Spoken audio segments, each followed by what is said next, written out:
Are we Zooming now? Okay, welcome everybody to KCWC for 2022. Hello to our members and guests here and also via Zoom as we meet for the first time this year at the Emmanuel Centre here in Westminster, and I want to thank Sarah Romero and her team who've been extremely helpful in organizing this for us. For those Zooming in, if you wish to ask a question, rather than type it into that Zoom thing, which I always find very confusing, why don't you just email me at president@kcwc.org.uk, and I will try to get your questions in. So forgive me if during the interview you see me looking at my phone. I'm not being rude. I'm trying to get your questions. Okay, a few announcements before we get to the main event. Art History Susan Shriver wishes me to mention there is availability for the lecture on Hogarth, Know Before You Go, on January 20th at the East India Club. Details are on the website. And not competing with that, but on the same date, but at 18:30, I'm featuring a Zoom lecture for antiques and design on Fabergé with expert Cynthia Coleman-Sparks, so please register online for that. And then Foodies, Maria Palejo, who always has these dazzling and tantalizing events. February 8th, at the Rosso di Sera restaurant in Covent Garden, restaurant founders and chef will showcase the delicacies of the Le Marche region from 11:30 to 1:30, February 8th. Switching to Lamise Ibrahim. Is she here today? I don't think she is, but we will be having, she has written a vegan Iraqi cookbook. It isn't enough that Lamise is a doctor, a famous hematologist. She's also a cookbook author, an amazing woman. She will be giving a talk on vegan Iraqi cooking at Parsons Green on March 7th from 11 to 2. And Tori True, is she here today as a guest? Oh, very good. Tori, welcome. A food writer and cookbook author who invites KCWC to explore Indian food. April 28th, exploring the food markets in Tooting, and then returning to her kitchen in Wandsworth Common. So thank you very much. That's all wonderful. And now, I don't know about you, but I'm absolutely starving. And but we have to do our interview before we can get to that. So, I'm delighted to welcome Jess Phillips today, MP. Jess Phillips came to her seat in Parliament representing Birmingham Yardley in 2015 after working for Women's Aid. She is a member of the Labour Party, and since 2020 is the Shadow Minister for Domestic Violence and Safeguarding on Keir Starmer's opposition front bench. She is a campaigner, author, wife, and mother, and it is my honor and pleasure to welcome her today. Thank you.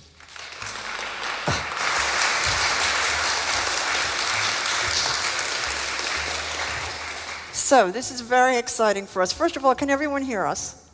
Okay, good. They sound amazing, all those things you're going to do. I know. We'd like you to join. Oh my We'd gosh. like you to join. I know. I'm often saying that you can't get like good ingredients for a curry and good curry in London because I'm from Birmingham, where it's much better. So maybe I'll come along and eat dinner in your Wandsworth kitchen. We'll connect you with Tori True. Now, I first came to learn about you with the practice that you stand in Parliament on International Women's Day to read out the names of women killed or injured in the UK where a man has been charged or convicted. And I know that most of our audience associates you with this, but I wanted to start first with how you came to politics. Your website says, "Speak truth, win power." And I'm wondering, how's that going for you? Well, especially as a woman. I do the first bit a lot. We haven't won any power yet, have we? Not yet. But I think that the only way at the moment to actually, I think it's very, very powerful, the idea of honesty and speaking up about things at the moment. And it's the only hope we have for people not being completely and utterly, turned off politics. And when it turned off is too small a phrase, totally disillusioned to the point of in some cases, near anarchy. It's very, very important to me to try and always, even when it's uncomfortable, try and always challenge myself to say the thing that maybe frightens me or that I think I'm going to get in trouble for. If it's the truth, that is deeply, deeply important to me. But I came to politics. I mean, I didn't come to politics. I was born to politics. I was born in a household my parents were both public sector workers, both members of the union, very active members of the local Labour Party.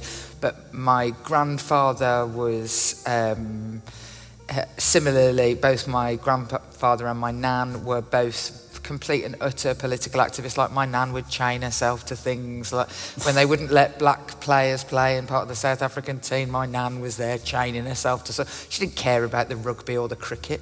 She didn't understand the cricket. She didn't care. She was a dinner lady from Yardley, but she would go and chain herself to things. And so I grew up and my great-grandfather, my granddad's dad, he set up the Independent Labour Party in Birmingham, so he was the first branch secretary of the very first Labour Party that ever existed in what has now been cleared away in the slum clearance of the city I live in. And so I grew up in this environment where every social event, like the ones you're talking about, was the Labour Party or the women's movement. So I went to the playgroup I went to that was set up by my mother and a group of other women who got together like 50 years ago and were like, well, there's no organised childcare and we want to work. So they all took it in turns to be the childcarer for the day, and then on a rota basis so that the women could go out to work because there was no formalised state childcare.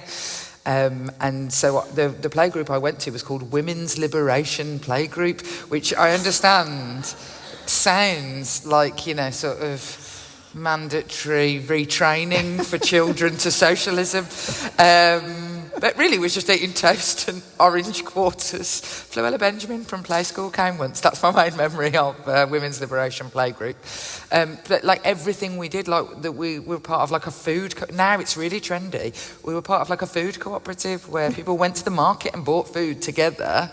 And then gave it out to the different people in the cooperative because it was a cheaper way to buy things. And that was organised by our local Labour Party. Our fireworks were by the Labour Party. Like everything was political, and like there was always some group of women like primal screaming in a room in my house in like doing something. Like there's a lot of crying went on, I seem to recall, and the women's movement like operated from my kitchen, so that I was born into it, really. So, and you were predestined then for Labour. Really. I had it could be a Tory underneath it, couldn't I? Could be like actually a fascist, but I just was groomed into this way of thinking. Now, you stood up recently in Parliament, we were just talking about this before actually, to say that you are interested in politics mattering to people, for them to believe that they could change things. So I'm wondering, how do you deal with constituents who must be discouraged? Oh, absolutely they are discouraged. And the only thing you can do is rule by example. So, I mean, don't get me wrong, some of them I'd quite like to be more discouraged than they are. But about certain things that they bring to my door. I am not in charge of bins, just by the way. But if you act responsively to them and are honest with them, when they come to you and say, and not just like the sort of everyday things. People feel discouraged all the time because they can't access services and they can't get their bins collected and they can't just get the basics. And those people will be discouraged, and you have to just really act as a fierce advocate on their behalf to show them that that is possible and that there are people out there that will do that.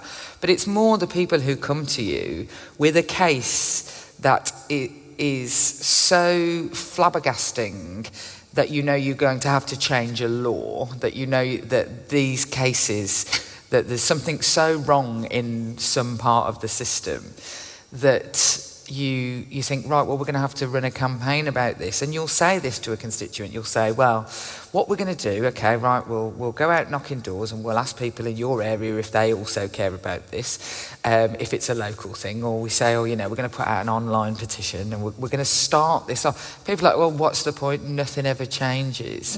And so you do have to spend a huge amount of time telling them the stories about everything that does change. And it's not true that nothing ever changes. It's just not true. And it's a lie that gets told by people who hold power in order to keep that power and that control.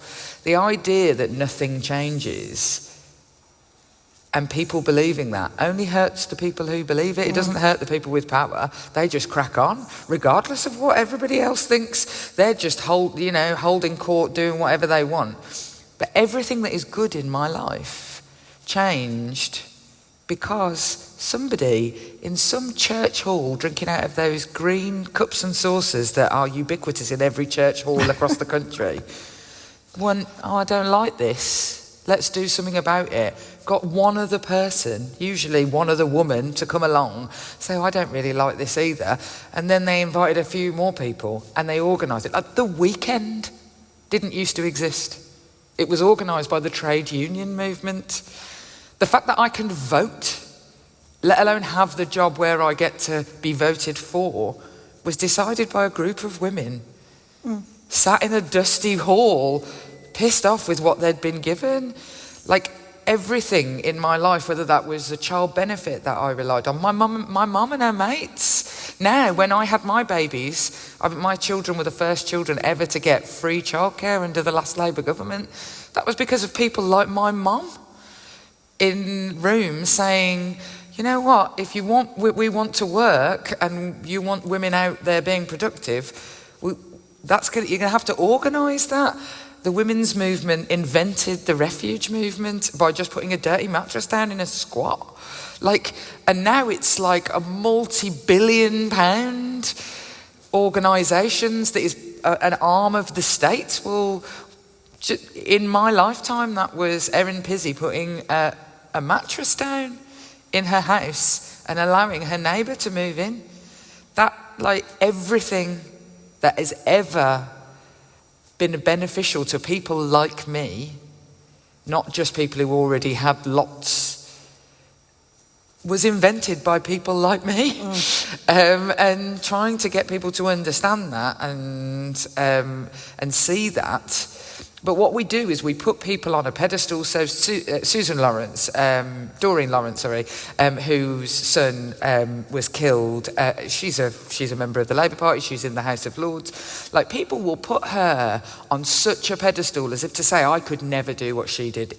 Take on the institution of the Metropolitan Police for 20 years and win. People are, want to think that she's something different to them. She's a woman who worked in a department store who had a terrible thing happen to her. And so she used the powers that she had as a person and the levers that she could pull to gain power and change the world. Every single incident that you think of somebody being amazing and being they're just like an ordinary person, just like you. But every single one of them would say, oh God, I'm nothing special. It wasn't me, it was everybody else. Yet the thing that we do to put them on a pedestal means that makes us feel like we couldn't do that and we're insignificant. And so I have to constantly spend time with my constituents saying, of course you can do this. Look, this person did it. I mean, I've got to say Boris Johnson and Donald Trump help because I'm check out these dudes. You're kidding. They're absolute idiots. Yes. And they're doing it. And look so that does help, Now, we have a security detail here for you today because sadly you regularly receive threats, and indeed in April an offender was jailed for not stalking you so much as email threats, I think, correct? And I'm wondering, do you think these are generated more by your work on honesty in Parliament, or the fact that you're a woman talking about domestic abuse, so basically that it's misogyny?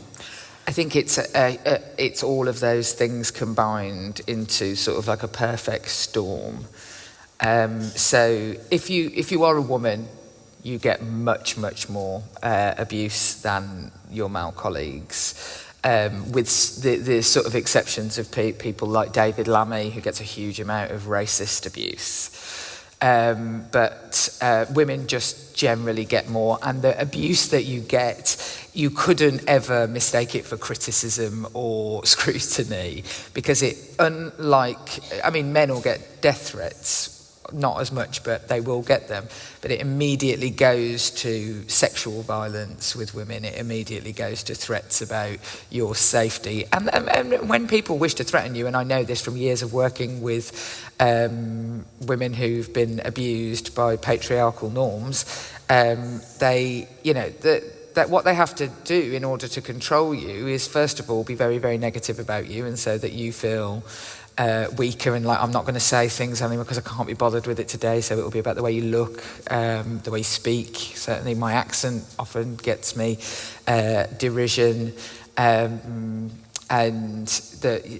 all of the things that women are used to, having their asses, their breasts, the way that they look and the way that they dress. So they'll be negative about you, and once people have been negative about you and you're feeling a bit weaker, that you or stronger. In both instances, the threats have to ramp up, because that no longer works anymore, and so it always has to escalate, and it will always go to, and it's anyone who wants to abuse anybody will use a weakness, and women are not safe on the streets. Some women are not safe often in their home environments, and women often suffer abuses at work, and so we're already on high alert about that, and these people who seek to threaten me know that. So that's the thing that they will use. We'll come after you, I'll be following you, I'll kill your children. My children come in for a huge amount of attention. But without question, talking about violence against women and girls elevates that for me, because people, for some reason, and by people I mean men, not all men. Obviously, I don't think all men think this. I gave birth to 2 men. That's actually the worst pain any man's ever caused me. To be fair, one of them was £10, 10 ounces. Yeah, I know, and he came out in 20 minutes, imagine. But the perception of it being like anti-men, I'm not anti-men, I'm anti-rapist. I'm anti-domestic abuser, and I'm anti-people living and benefiting from patriarchal norms. But any talk about domestic violence will be met with, you're just saying this because you hate men. And unfortunately, quite a lot of the abuse I get comes from people who have maybe lost their children because of domestic violence that they have suffered, and they perceive that I'm the reason that they can't see their families. But yeah, being left-wing, being a woman, and talking about women's issues is like the perfect storm. It would only be worse for me if, like my colleagues like Diane Abbott and Dawn Butler, if I was black, or like Ruth Smith or Luciana Berger, if I was Jewish, that would be, I would get it worse. But yeah, so other than that, it's sort of like a terrible meeting of minds. So let's talk now about domestic abuse. We've witnessed increasing awareness with the murder of Sarah Everard, but the lockdown certainly has to have increased incidents. And I'm wondering, are women increasingly vulnerable to battering and violence, or is it increasing awareness that makes us believe that, or is it both? Yeah, there is an element that it could be both. In my view, and obviously I don't have, and there is no way of doing a definitive study of something we don't necessarily know, domestic violence hasn't increased. Sexual violence hasn't increased. People are not more likely to be sexual violence perpetrators today than they were 50 years ago. It's exactly the same. Unfortunately, if only there'd been some progress. But our awareness of it is so much greater that the numbers will always go. The numbers have been increasingly going up, over the past 5 years because of awareness about it, because more people will come forward. The trouble is, and no doubt, like things like the lockdown, it doesn't make somebody a domestic abuser to be locked down with them. They had to be one before. It won't have made anybody into that. And so you saw in early lockdown, you saw quite a lot of people killing their wives and saying, oh, there's stress of lockdown. Now, I was pretty stressed. I didn't kill my husband. I mean, at times, I definitely wanted him not to. As somebody who has never lived for more than 4 nights a week with my husband, because I live away from him, obviously, while I'm here, and before that, he was a night shift worker. You know, a bank holiday weekend was a stretch for us to be together. So the lockdown was a lot. It will exacerbate the risk. So risk is the dynamic thing, and there are things that have happened in the past 5 years, 10 years, that increase the risk of people to falling prey to domestic abuse and sexual violence, and that is largely around economic security. So without economic security, women are far more likely to have to be forced to stay in an environment where, and also without access to proper service, they're much more likely. And as those two things have become more fragile, the risk of already occurring domestic abuse increases because you're living with it longer, and it, like I said, with the risks that I face, it ramps up. It peaks. It doesn't just like stay on a steady level where somebody will just beat you up every couple of months for the 40 years that you're married to them. Because it's not about violence. Domestic abuse and sexual violence, they're not about sex and they're not about violence. They're about power and control. And the violence is just used as a tool to control when other things won't work. And if you can't be, the more you abuse somebody, the more used to that abuse they get. And so you have to, the abuser then has to ramp up the risk. And that's when we see people getting murdered. That's when, and actually the most common thread through domestic homicide is that it's when people leave.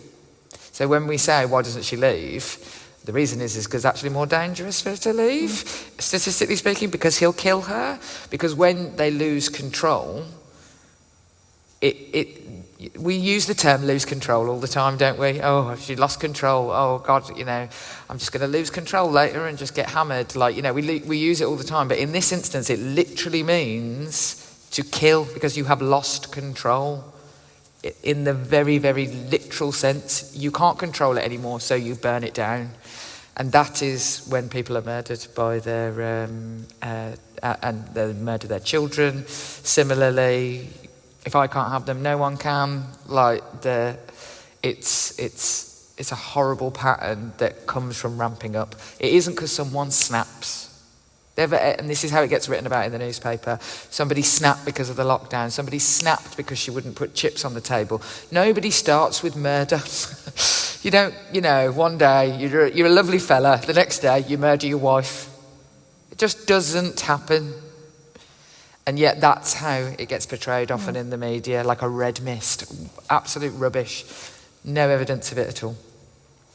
I was struck that you speak often about women being basically cheap labor as carers for their children, for the elderly, the sandwich generation where you're taking care of your children, you're taking care of your parents or someone.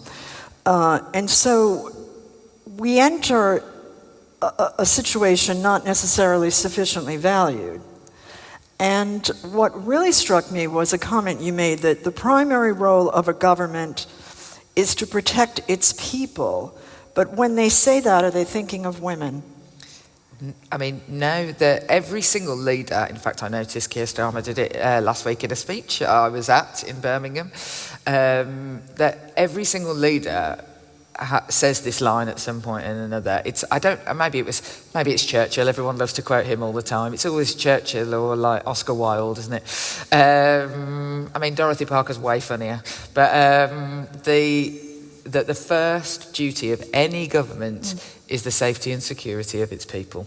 That is a fundamental principle of governance and leadership, is that actually, there's loads of nice to have in government. You might want free childcare, you might want your parks to look pretty, and you might want cheaper energy prices, but the fundamental role that you have is the safety and security of your people. And pretty much every Prime Minister, when they have stood and said that, what they were thinking about when they closed their eyes were borders with guards on, and people in Chinooks, and beat cops walking the streets. They never once considered the experiences of women. They never ever considered that the thing that makes us insecure is domestic and sexual violence and violence against us in the workplace. So a really good example of this is that when we were undertaking an assessment into violence against women and girls in work, mainly sexual harassment, it was post-Me Too. We had the Health and Safety Executive come in and speak to the committee and give evidence. And I said, do you know what the biggest killer of women at work is? Now, the Health and Safety Executive, everybody's read that thing on the back of the office door, haven't they, which just tells you how to carry bleach.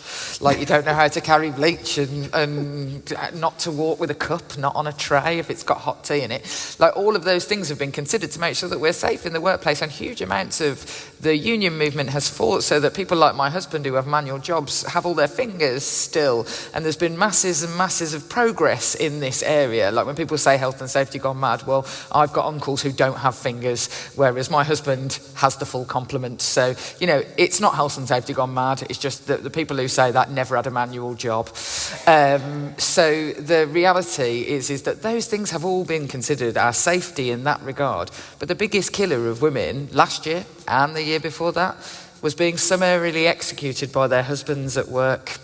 So in the list of names I read out, there were 2 women who were shot in their workplaces, and their workplaces were used as a tool to control them, I'll turn up at work, and the other people at work were colluding in some of the cases. They were saying, don't worry, we'll make sure that he doesn't see you when you're cutting men's hair in the salon, for example, so that he doesn't get jealous. And there is nothing written in health and safety law about sexual harassment, not one thing. And it is the single biggest reason why women feel unsafe at work.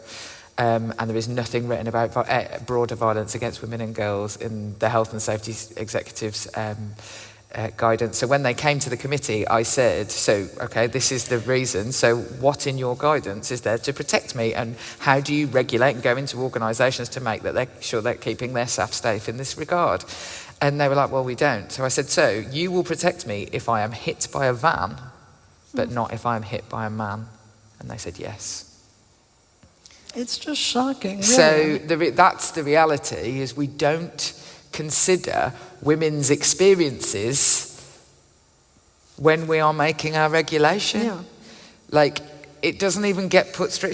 Everything should get put through a sausage machine. How's this going to affect women? How's this going to affect? So my job as a politician, and most women's job as a politician, is just existing and standing up and saying, can I remind you that we exist?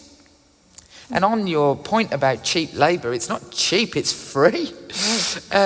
Women give away their labour so freely as if it was valueless. We are the welfare state. The women in our country are the welfare state. We provide considerably more than the financial remuneration of the actual entire welfare state. £3 trillion of free care labour is done by women in England a year. £3 trillion. I want some of that cash back. I need a new kitchen. It just is phenomenal. And actually part of the problem with violence against women and girls is that we continue to give away that labour. We do the job of the state. We risk assess ourselves. We walk a certain way. We take on doing that labour, and we ask women to do it. If you go into a police service and say, I've been raped, the amount of work that is about to come your way is phenomenal. The grief, the effort, without any advocacy on your side, which obviously the person you're accusing will have a lawyer. You don't have a lawyer. You got nothing. And you have to go through statement after statement, endless days and days, and we do all this work to protect ourselves. So not only are we providing the entire welfare state for free, we are also doing the job of the police force. Like, I'm keeping people safe by keeping myself safe. Like, it's ridiculous the amount that we expect women to do just for free, all the time, without ever a thought to the amount of effort and how tiring that is, the emotional labour of it all. And then when you actually get to a prosecution of a man, yeah, or even an indictment of a man, it would be lucky if you get to the prosecution of a man. Why is the system so patriarchal? I suppose that's a very naive question because it's men. Yeah, but I mean, how is a woman, I think you mentioned at some point in a past interview that a woman can be arrested for stealing nappies, but a man is given manslaughter instead of murder for. Yeah. How can that change? Yeah, there's a common misconception that women are treated more fairly by the criminal justice system. Well, that they are absolutely not, and there is huge amounts of study that that shows that if a woman commits a crime the same as a man, the woman will get a much longer sentence because we expect more of them. And there is this horrible boys will be boys element of all of our systems, which I have to say, as a mother of boys, I find really deeply offensive. The idea that my sons can't be held to the same rigour as if I had a daughter. Oh, well, boys will be boys. Well, don't undermine their ability to think for themselves. They're not so conditioned as to be so pathetic that they would do terrible things just because boys will be boys. My boys are better than that. I actually like men a lot more than the people who make some of the counter arguments to the things that I say. I think that they have complete agency, power, intelligence and capabilities to be absolutely perfect individuals. It is choice that stops them from doing that. And so that is, but the reason the system is so patriarchal is because it was built by men for men, designed, and the justice system, more so than almost any other system, was built by men, designed by men. And still, the thing that we will never get over is that the people who work in the building that I work in still think that the worst thing that could happen to you is for you to be wrongly accused of abusing a child, for example. I think that the worst thing that can happen to you is to be abused as a child.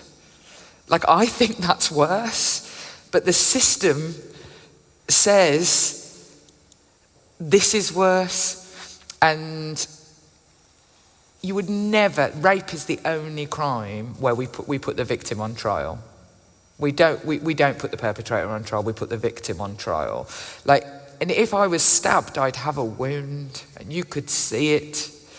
But there is no wound for you to see when somebody rapes me. And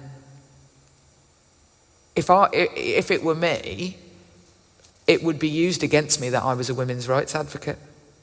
That would be used against me. Everything that I'm saying to you now would be said back to me in court. That I was proving a point, that I misunderstood. It's just horrendous, and we've got to not just put like we need to expedite the cases. I'm handling a case at the moment of a 19-year-old who came forward when she was 15, having been abused since she was 10, and she's still, her court case has been put off another year, so she's 5 years in the system, living in shocking accommodation with 6 men who are in accommodation that's meant to be for supportive living, and she lives, her 19-year-old girl and 6 men, ex-offenders from prison. Any minister who sits in front of me and says that that'd be okay for their daughter is lying. We've got to expedite the cases and make them happen quicker without question, because this is hanging over for her entire life, pretty much. 10 years of abuse. And that person is walking free the whole time. The longer we make rape trials, people aren't in prison, they're not on remand. The man, her, and someone else is accused of raping them. He's walking around for 5 years. Who knows what he's up to? That's the reality of the situation. So we need to do all of those things to expedite the cases, to make it so that victims feel they can come forward, so that they're supported. All of that needs to happen. But it's all just sticking plasters. We need a complete and utter overhaul of how we manage the system and how we perceive the different crimes. But they're just lesser crimes because they're against women. Or I guess we need a female prime minister. Well, we've had 2 female prime ministers. Now, the first one, I'm going to say, wasn't cracking for women. We'll put her to one side.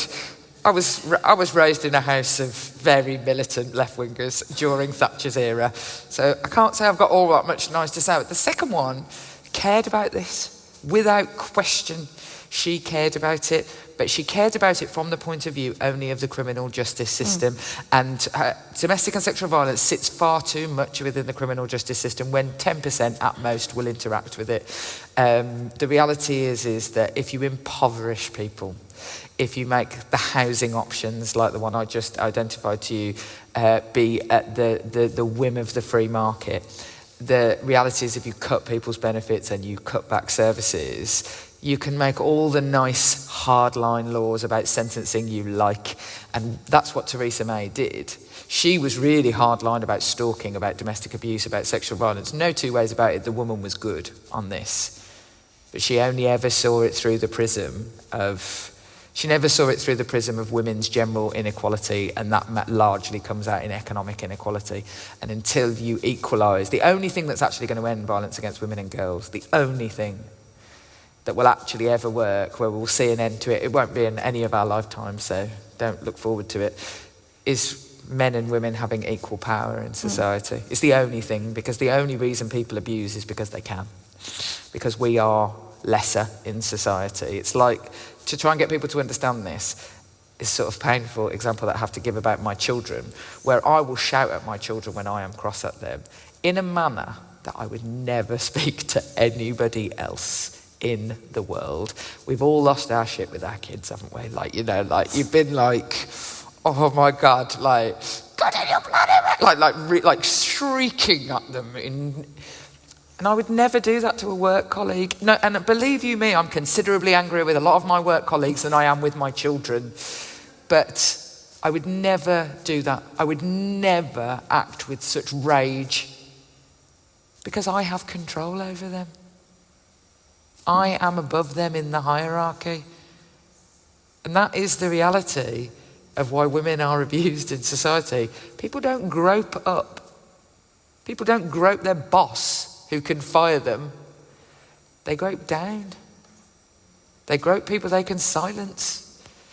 And so, until we have complete and utter equal power economically, socially, politically, women will continue to be abused. It's discouraging. Yeah, no, don't be discouraged. I know. After we started with the fact that you can change things. So let's talk about mothers worry about, you know, raising boys who are going to be sensitive to female issues. They worry about violent video games, access to pornography, as a precursor to changing the views of boys toward girls. And I'm wondering, what is your view about that? Is this internet stuff a ticking time bomb, or can a mother really counteract in raising a young boy? Can she create an individual who respects women? Oh, 100% she can create an individual who respects women, but she's not doing it on her own, is she? So society plays a huge role, and the story I often tell, which, you know, my children, I have 2 sons and they were raised in my house. My husband has always been their full-time carer, always, even because he worked a night shift, so he was there in the daytimes. Like, I was at work. I had 2 jobs when they were little. Like, you know, he has always, and also he's just much better at it than me. He's much better at cooking. He's much better at cleaning. I've got literally 0 standards. I'll eat anything and live in a pit. He's just much better at playing with them because I find it tedious. I mean, they're old now, so now I like them. But, you know, when they were little, it's like there's only so many times I can play Peepo without me thinking this is mind-numbing. But he he has always, so my children have been raised in this sort of perfect environment. They spent their weekends giving out toys to kids in refuge. They sat under the desk and played with blocks in a rape crisis centre. My children were raised in a feminist environment. However, my son, on one occasion when he was looking at a newspaper article, the headline, in fact has a Kensington connection. The headline was, MP's son attacked in KFC. My son was about 8, so I'd been elected about a year at this point. And it was, my son said to me, "Oh, do you know this man? Do you know his son?" Having seen the headline. And it was the then MP for Kensington, who was a woman called Lady Victoria something. She was a cracking character. And my son read that headline, MP's son. That's literally about him. He is an MP's son. And he assumed it was a man. When he read the headline, he assumed MP's son attacked. Do you know this man, Mummy?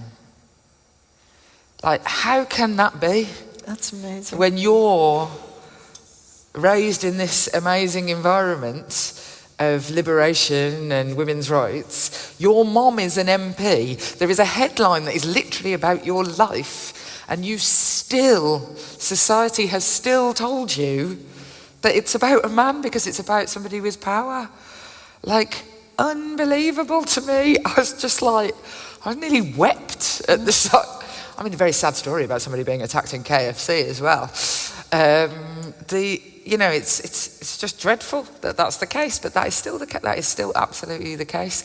And so I don't raise my children in a vacuum, but you can you have to pull them up all the time. And my children are at that annoying age where they pull me up all the time. Like, if you think I'm woke and liberated, Jesus Christ alive, my children are ridiculous. Like, honestly, they are so irritating. Like, my son will lecture me on the ills of capitalism on a near daily basis, and then I'm like, oh, we won't go to the Odeon later then. I won't take you to the cinema, capitalist institution. That's irritating. But you can only do as much as you can, but you absolutely can. I don't ban them from things, though. I don't ban them from thinking certain things. I talk to them about it. My husband is an incredibly sort of open and honest, but I try and teach them not about like the hard end of abuse. I try and teach them about the slow end, about how they do things, and everybody does this as they're growing up, to control. Like, children are the masters of the arts of trying to use your emotions to control you.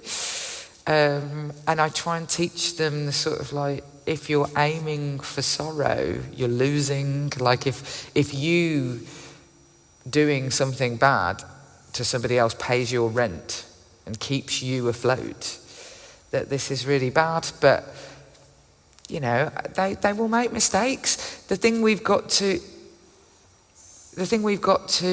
understand, and the thing that we're not okay with in society at the moment, we're all much, much better, and there's been so much progress in the last 10, 20 years of understanding that we all know victims. It's no longer taboo.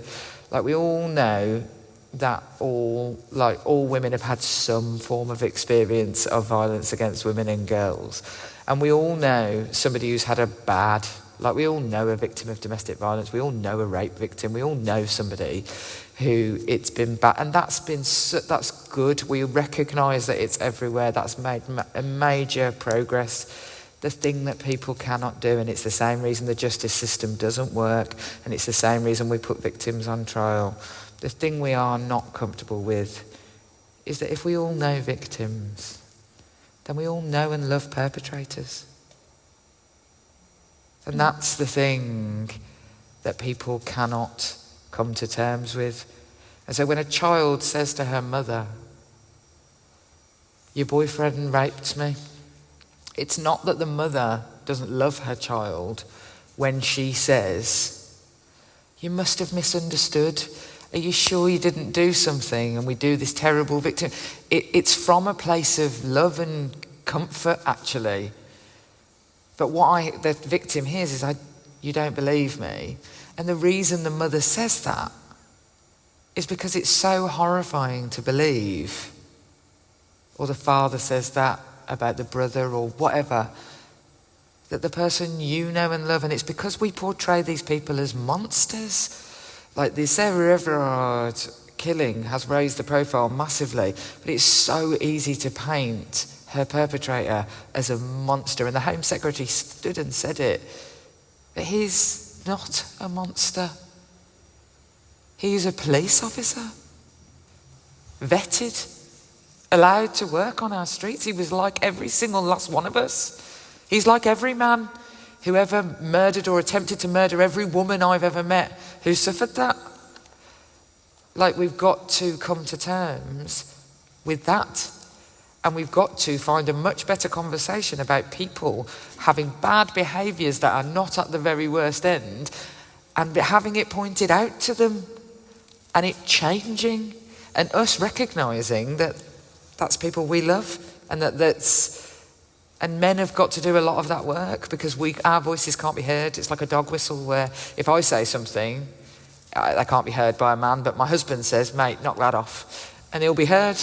And so we need to find a new conversation to make people feel comfortable with the fact that, yeah, my sons, I will raise them brilliantly, but if they did something wrong because of the society that they're growing up in, that I have to accept as well. I have to be able to accept that people I know and love are perpetrators of domestic abuse, sexual violence, sexual harassment, sexual bullying. That's just the reality. Otherwise, there's one bloke who's doing it to all those women. He's busy, isn't he? Now, I want to let the audience ask some questions, so we're going to bring a microphone to the center, because I can't hog you and ask all the other questions I want to ask. And let me see if anybody from Zoom land has called in. But let's see, the reality of how we are living with women multitasking. That's what this is. Yeah. This is the ultimate multitask. If you do have a question, can you come up and ask at the microphone, please? And it's on, so you should be... It's like the Labour Party conference, there's people get into massive queues, and then they say it's more of a comment than a question. Many years ago, a lady came to me for treatment. I'm a physio. Mm-hmm. And she was terribly stressed. And she started to tell me over a few weeks that her father-in-law, who came to do some gardening for her, started to touch her leg. And then she was on the computer and he was massage her shoulders, and she'd say, please don't do this. Yeah. And then he touched her breast and she said, this needs to stop. So she came to me because she was so stressed. And she said, I don't know what to do. Should I tell my husband? And I said, wouldn't say it now, but I said, if it was me, I would certainly have told my husband before now. Why have you let it go so long? Didn't know what to say to him. Yeah. So I said, you need to tell him. So she told him. I didn't see her for her next appointment, but I saw her at the school gates. And she came up to me, like, I told my husband, he didn't believe me. Yeah, of course he didn't. It's you told me to tell my husband. So I've been sitting here all morning thinking of that 25 years ago and wondering where that went. But could I have done something better? Would I, with my knowledge that we all know now, how would I have dealt with that better? I suppose it's not my problem. It isn't my problem. And I've had to learn it's not my problem. Yeah, but it's all of our problem, isn't it? We all live in this society. But I mean, it's probably a common thing that the husbands would say, well, what have you done to encourage him? It's absolutely a common thing. So I suppose the fundamental, you can sit down now, yeah. The fundamental of what you're asking is, what do you do if somebody comes forward to you? Because people are terrified of this for some reason. And so, you don't have to have the answer, is the first thing I would say. Like, the most important thing you can do to somebody who is suffering from something, some form of abuse, is bear witness. You don't have to have the answers. You don't need to know the right service. You're not an emergency service. You're not going to be found wanting in a domestic homicide review. You are listen and say, I believe you, is the single most important thing you can do. Because bearing witness, there's, I did a thing recently with Philippa Perry, who is, so she's a psychoanalyst and psychologist, and she said that the reason why some people go through terrible childhoods, there's quite a lot of study into people who have had terrible childhoods and other people who've had similar exact terrible childhoods. One of them ends up being a despot. One of them ends up being a perfectly reasonable human being and having a lovely and happy life. So how does that happen? And it is that somebody bearing witness to them, like a nice aunt saying, I believe you, I'm sorry that this is happening. So in the circumstances that you're giving, you can say, well, if it were me, I would do this, but what you should never do with a victim of anything is take away their control. That's what that person is doing. And so I never tell people what they should do. I've never once done it. I've never once said, what you should do is this, because I don't know, and it's not up to me what they should do. So I bear witness. I say, look, you're doing an amazing job. It must have been so stressful. And I listen and I might say, oh, if it were me in this situation, I might think it was better to tell my husband, but you're going to have to decide. And what I would say is, how would you feel if he doesn't believe you? And that's a very real possibility. I sit in front of rape victims on a weekly basis and explain to them what it's going to be like. And I'm never discouraging them from going through court, and I'm never encouraging them to go to court. But I have had to sit with people and say, this is what it's going to be like, and do you think you're honestly robust enough to go through this? And the answer 9 times out of 10 is no. So, but they have to make that decision. You didn't make that decision, she made that decision. But it's a really good example of why people don't speak. Well, you didn't say anything for years, and now you're coming forward and saying your father-in-law used to touch you up, now he's dead. Right, well, would you come forward? Okay, would you send your father-in-law to prison? I mean, I really like my father-in-law. It's one of the reasons I like my husband, because my father-in-law is such a silver fox that I think my husband's going to turn into him. But he's so debonair, good-looking old man. We live in hope. I live in hope that that's what my husband's going to end up like. Another question? But most people wouldn't do that. Cause an enormous ruction in your family. Especially for something that people would say it's quite low level. Can't you just tell him not to?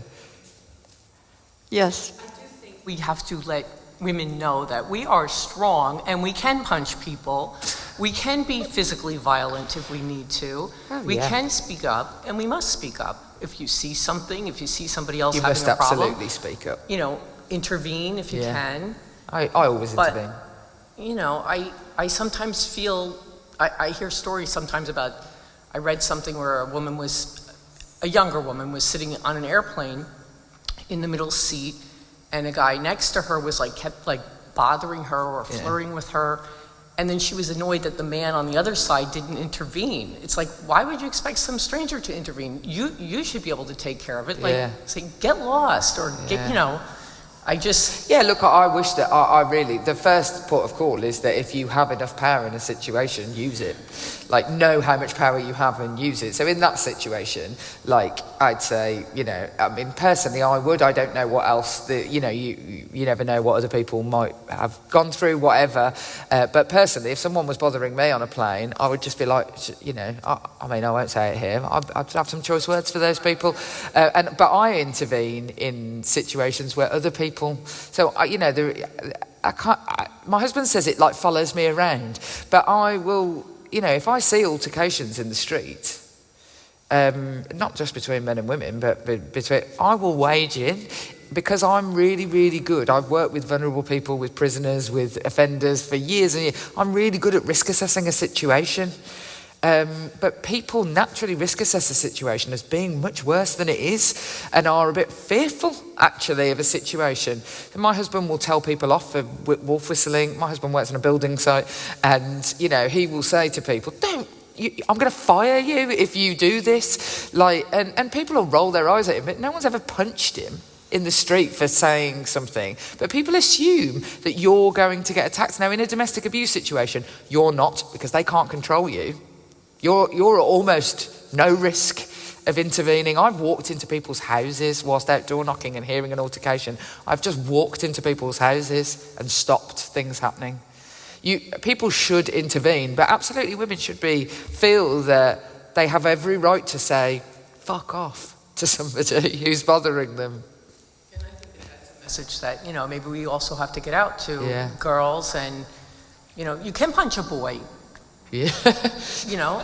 Trouble is, if someone's bullying you, I mean, I'm not going to encourage anyone to punch anyone, but also I'd say that if a woman kills her husband because he's beaten her for her whole life, she's much more likely to go down for a very, very, very long time than if he'd killed her. Imagine that. Another question, Kathleen? Thank you, Jess. You've been absolutely brilliant. I have a million questions. One of the reasons you say your husband jokes trouble follows you around, it doesn't. It's all around us. We just don't perceive it. We do not perceive all the danger around the things that happen. I think you perceive it, which is why it's around you. So 2 questions. Pick one, pick both. How do you engage men more in the conversation? And 2, we haven't talked about something that I found particularly troubling the past couple of years, all the conversation around trans rights, which of course I think we support, but I think it's really derailed a lot of the conversation around safety for women. And one of my daughter works in Toronto for the Centre to End Human Trafficking. And a lot of the issues around that she comes up with is, you know, if you're in prison, if you can't have a safe house where women are safe because you have people of all genders there, you know, it's really taking away. And I think that's kind of derailed the women's issues. So I don't know if you want to talk about that, if you want to talk about how we engage men, which might be... Yeah, how to engage men is, I mean, there's no silver bullet. They're quite willing to be engaged. I don't think that they're against it. Most of them are on our side. So they want to be engaged. I think they get a bit nervous sometimes in that, like, well, certainly in politics, people are like, well, it shouldn't be me saying this, should it? Because, you know, it's only right that I push forward women's voices, which I would encourage them to do. I mean, it's funny they don't care so much about that on other things. Actually, I find that I ask men, I'm just like, could you do... So much, actually, of British culture is afraid to ask people to do things. It's so weird. So it's like when people are like, there's anything I never do, people think that that's like a way of saying goodbye. Like, I take people up on that offer. I'm like, will you deliver some leaflets? So you need to ask them directly and say, could you do this, actually? I think it'd be much better if it was your voice saying this. And ask them to take part, but they actually want to and are quite willing. And also, I think that one of the best ways to engage men is that the patriarchy kills as many of them as it kills us. Because the rates of suicide amongst young men, the rates of mental health, it's all from patriarchal norms about the way you're meant to feel about things, your role in society, the slot you're meant to fit into. Patriarchal norms are dreadful for men, absolutely dreadful. And while they benefit from them as well, where women don't benefit from them, they are still really harmful and really, really damaging. And so I think that we need to start sort of taking it on together in that regard. Like this happens because of this. But you know, when it comes to the crunch, it's very hard to give away power that you have. Very hard, and I don't find it comfortable. I could say that easily. When I feel like I've got to give away some ground to somebody with less power than me, sometimes it can smart a bit. And so it's going to be a slow process because they've got quite a lot of the power. But on the trans rights issue, Look, I think I wouldn't say that it has derailed women's rights. If anything, it's made people talk about it more.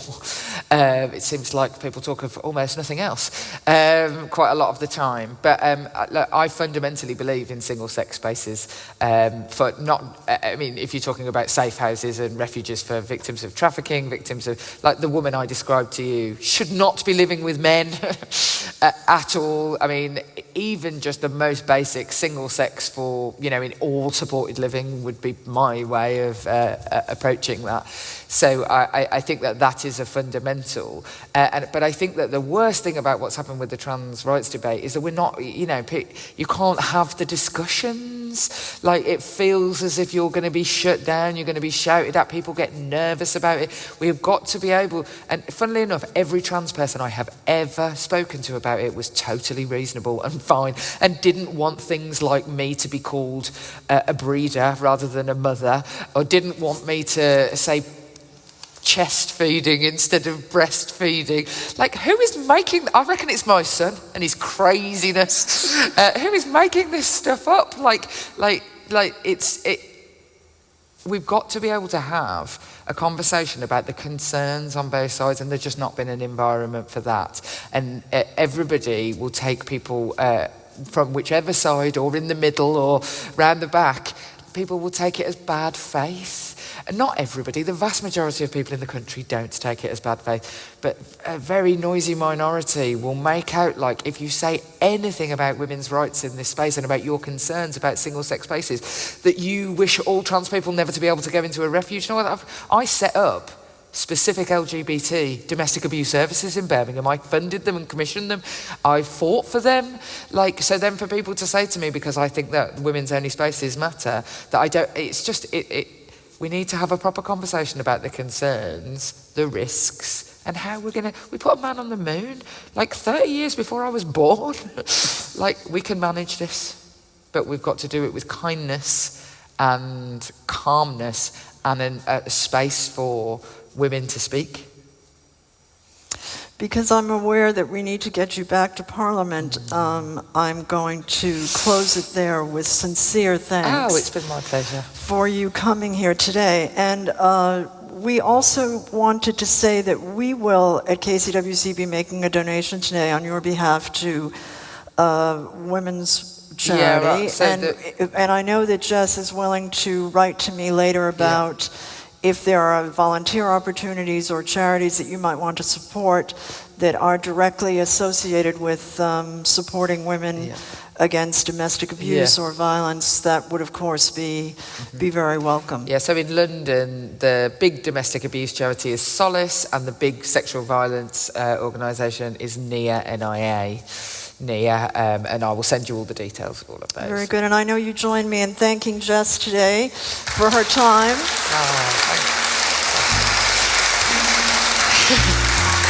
Oh, do you want me to stay here? Don't know what I'm doing.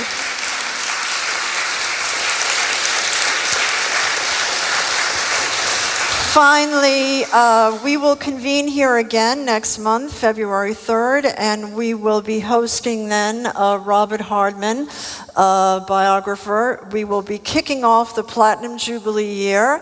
The Queen formally began service on the death of her father, and that was in the month of February. So we will have the author of Queen of the World coming to talk about all things royal. I will not be here, but you'll be in the efficient hands of Vivian Matthews, who is a friend of Mr. Hardman, and we look forward to you returning to the Emmanuel Centre. In March, we will be back at the Royal Geographical Society talking with Melanie Back-Hansen on the street where you live. The history of how neighborhoods evolved in London. She just did a history of my house. It was absolutely fascinating what we learned, and I hope you'll all find that very interesting too. Thank you all for coming today with COVID and all these concerns, trying a new venue. And again, let's hope for the best in 2022, and especially as women, we need to unite, right? Thank you very much.